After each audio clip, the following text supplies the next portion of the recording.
You can see how games are continuing to evolve as entertainment.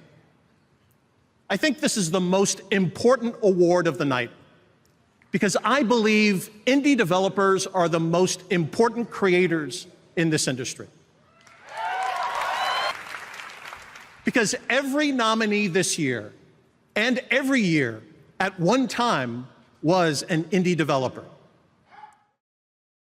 There's no better quote to start off this video. This beta created completely from scratch with nothing but love for a franchise. Love for a saga that the fans never wanted to let die, and they managed to do it. This is an incredible work by fans and for fans. This is Dragon Ball Z Budokai Tenkaichi 4.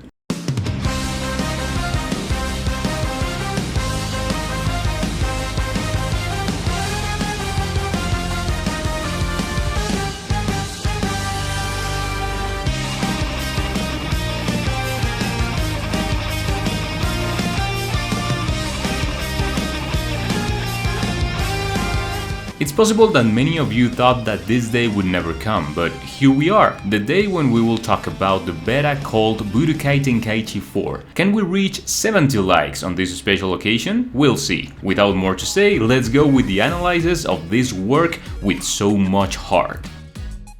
As a small introduction, we must make clear that this game is a beta created and periodically updated by the guys of the BT4 team, a team among modders, programmers and illustrators, all in the most professional way possible. This beta is free for everyone and available to download from its official page, which I will leave you in the description, guys. Now let's take a look at it. The game welcomes us with a new starting image, completely renovated. It's difficult to explain the strange feeling this gave me. Believe me, I've completed Budokai Tenkaichi 3 an infamous number of times, but with the feeling that they managed to transmit to me here, I wanted to relive everything once again. Because if you are thinking that this is the same Budokai Tenkaichi 3 but with changed images, you are completely wrong. You will see. The game has an incredible restructuring almost from the root. The main menu, the lines of dialogue, the logos, the isotypes and illustrations are all new with their distinctive touch. It's noted that its final goal is to convert this game into a version as far as possible from Budokai Tenkaichi 3 until it really looks like the definitive sequel. Let's start with the story mode, which in the first instance is the same as the one in BT3,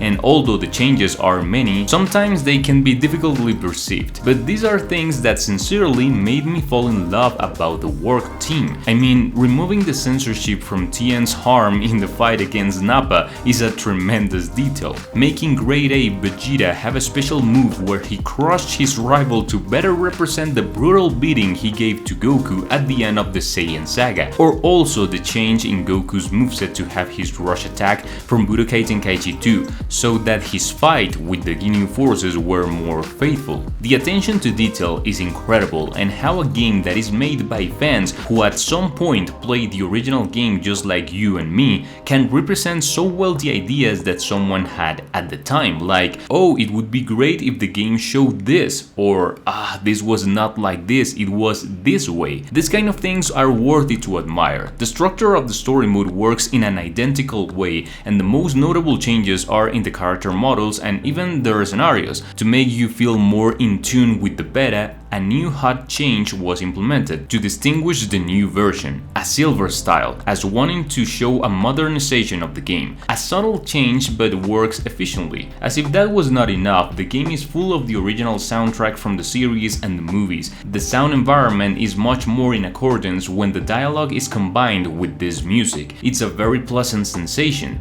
If we had to make a compilation of all the adjustments and changes made for the fidelity of the material, it would take a video of a whole hour. However, I feel it's fair to highlight some pretty impressive ones.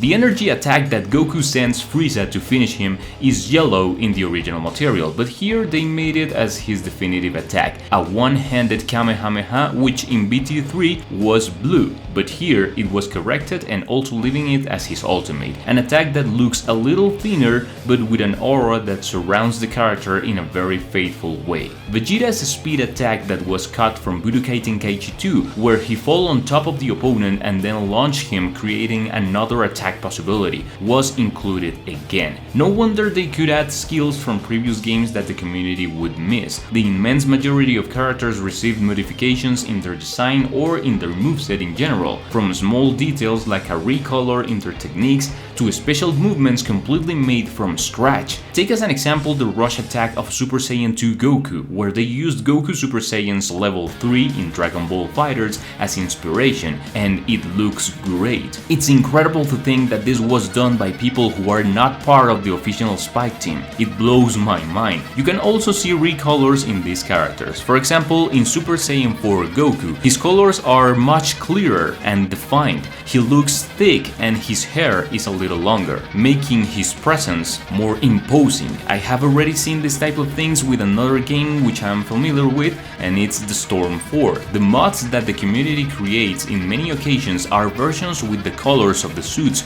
corrected so that they look more original to the material. That fascinates me and denotes the great dedication they put even to these details, which to many could seem insignificant. The gameplay suffered very notable changes, but the basis of the gameplay is the same. We can see some balance and most of all aesthetic moveset modifications. However, the biggest changes in story were the new arcs included. For example, this Gohan and Future Trunks chapter in the setting of the Special Saga, with the dialogues and crucial moments. I also have to highlight that many scenarios from this Special Saga were omitted, such as Starless, Bojack, Slug, the Broly and Metal Cooler films, something that catch me off present, but viewing it from another angle, the material that was omitted might have to be sacrificed to show the brutal story mode of Dragon Ball Super, which, believe me, is completely worth it.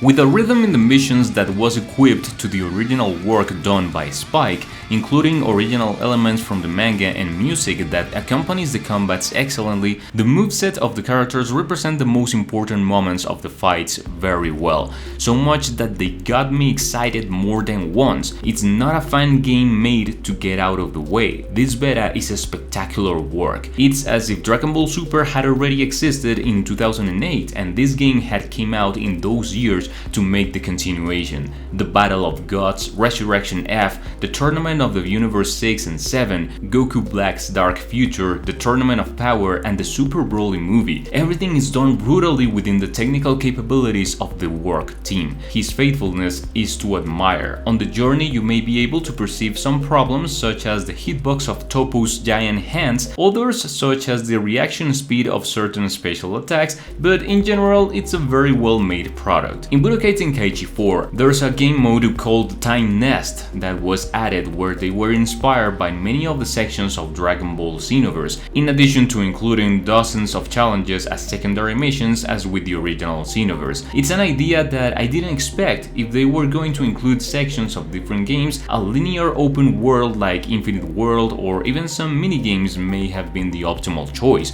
but this decision seems very good to me to give more playtime and different ways to challenge the more experienced players. Budokai Tenkaichi 3 already has one of the largest rosters of characters that exist in these games. Now, with the inclusion of the super characters, the roster increases considerably, becoming 165 playable characters if we count on their transformations.